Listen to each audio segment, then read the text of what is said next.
Mahalagang paalala, ang lahat ng mga balitang aking inihahayag ay hindi sa akin mismo nanggaling. Ito ay galing sa mga source ng Aldab Nation sa iba't ibang social media platform. Ako ay tagapaghatid lamang at nagbibigay ng komento.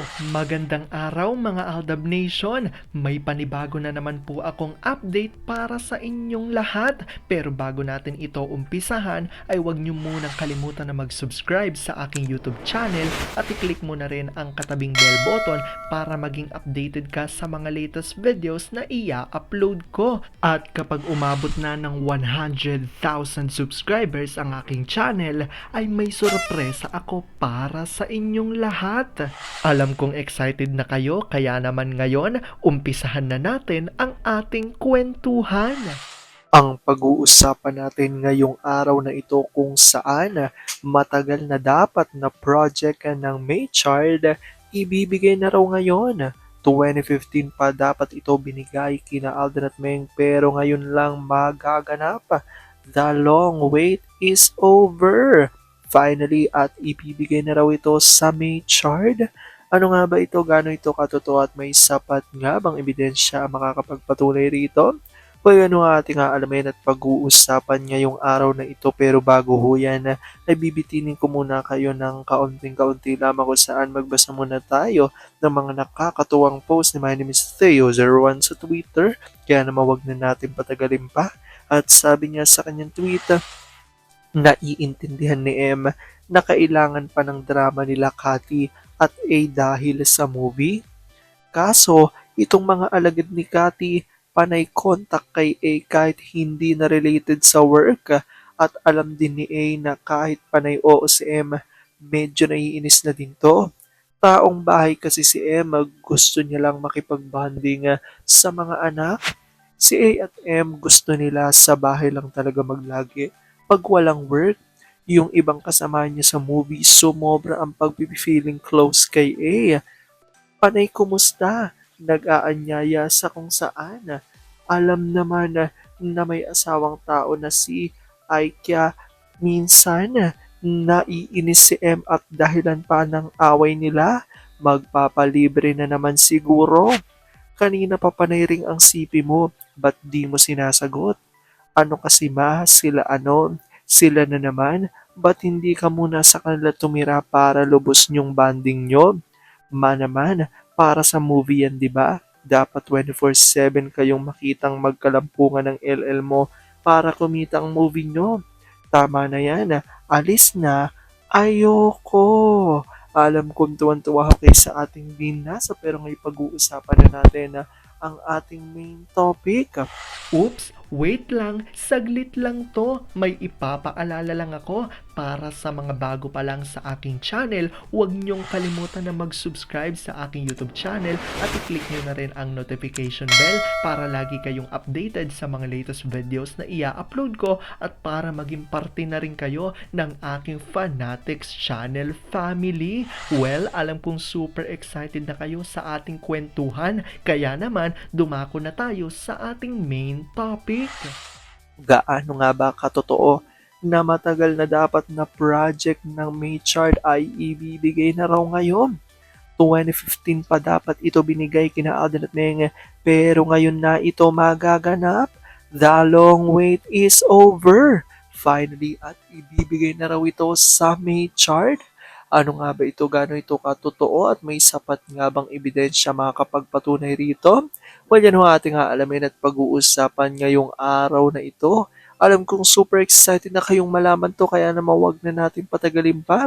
Una-una na nga muna ay galing sa tweet ni Vampire 2019 at ayon sa kanya, lahat nagawa na ng showbiz mafia of the Philippines para maghiwalay si Alden at Meng. Pero nga sila, unang-una ang GMA. Lahat ng starlet nila nilako na kay Alden. Useless lang kasi dinidedma lahat ni Alden. Yang kaysa kang sobra ang promotion ng ABS para bili ng fans ang tambalan. Pero nga din, ito ang totoo talaga. Hindi hiwalay ang sakduk sa tunay na buhay. Choose lang yan ng ABS para sumikat ulit ang sakling.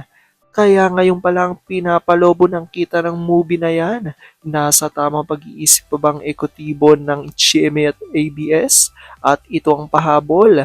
Inapi nila si Alden sa billing ng movie na yan.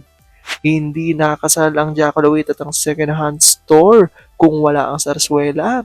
Grabe naman si Marge. Saan kaya hinablot ang suit na yan ng Jacolawit? Malamang sa taong nakahiga ng tuwid. Sinasanto nilang showbiz mafia ng Pilipinas, pero sobrang binarat naman ang kasal. Wala na talaga maipagmamalaki sa atin na ang family na ito. Sabi ni Twin Flame Australia, nga silang lahat sa gusto nilang mangyari dahil ang Alden at Meng ay one in a million. Unbeatable, incomparable, inseparable, invulnerable, adorable, admirable, lovely couple. Aldab and Aldab Nation, stronger together. At eto na nga ang inilabas niya ng Bench TM at ayon dito, News Spark is joining us. Put your guesses down below and stay tuned for the reveal. Ano nga bang revelasyon na ito? Bago yan, ito muna nga reaksyon dyan ng ilan sa netizens. Sabi ni Larry, huwag kayo maging Magnolia Part 2 ha. Kung gusto nyong kumita ay huwag sumali sa sarsuela. Sagot naman ni JLo and Vivo 2. Buti na lang they realized agad their mistake. Sabi ni Patsy, one mistake na pagsamahin dun sa isa is a gain for the brand. Uso pa naman ngayon yung brand na yan na kahit mahal. Sabi ni Elat Fan Spencer, 2015 pa ito inaasam. Sana'y hindi umpisahan sa sarsuela ang pagpasok niya sa bench. Na-excite ang heart ko. Baka naman, Aldab pa rin. At ayan nga ho, ito yung mga kalakip dito. Actually, video ito, pero hindi natin mailagay dahil tayo ay baka ma-copyright.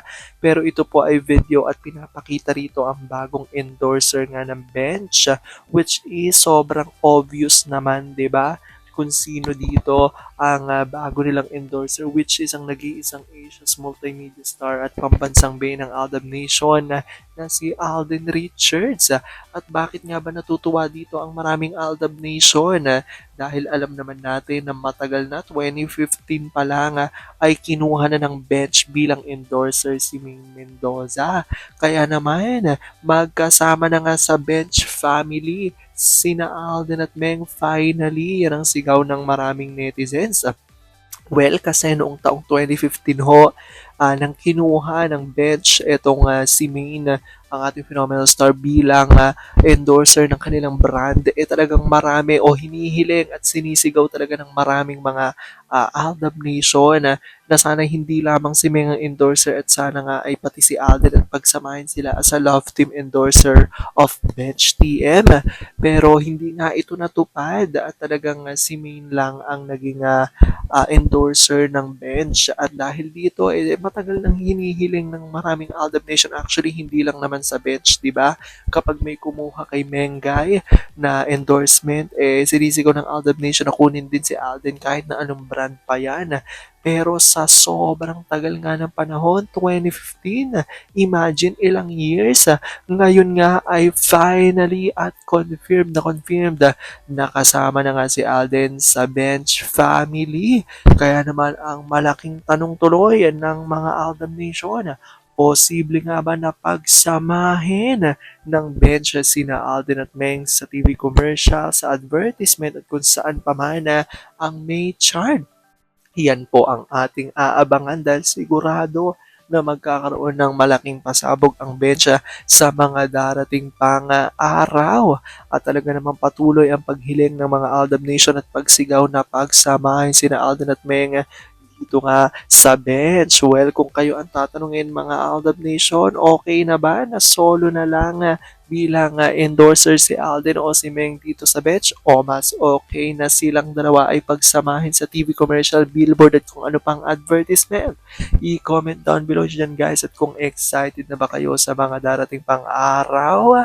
Alam ko dahil dito marami sa inyo mas lalo ngayong kumakapit at naninindigan ng Aldab Nature is real, pero sabi nga natin na kahit na ano pa man na magdesisyon ni Alden at Meng sa kanilang buhay, karera at buhay pag-ibig, ay kailangan natin silang supportan, kailangan natin ito tanggapin ng buong buo dahil yun ang kanilang deserve. At yun ang aking update for today's video. Maraming salamat sa panonood at pagtapos sa videong ito. Kung nakapag-subscribe ka na, welcome sa Fanatics Channel family. Kung hindi pa naman, huwag ka nang mahiya. Mag-subscribe ka na. Pindutin mo na yan. I-click mo na rin ang katabing bell button para makatanggap ka ng notification kapag may bagong update para sa iyo. Para naman sa parte na ng aking pamilya, punta lang sa aking channel at i-click ang videos para mapanood mo at malaman mo pa ang mga nakaka-good vibes at nakakakilig na fresh news about Maychard. Muli, ako ho ang inyong lingkod na patuloy na maghahatid ng good vibes every day. Thank you mga Aldab Nation. Ingat!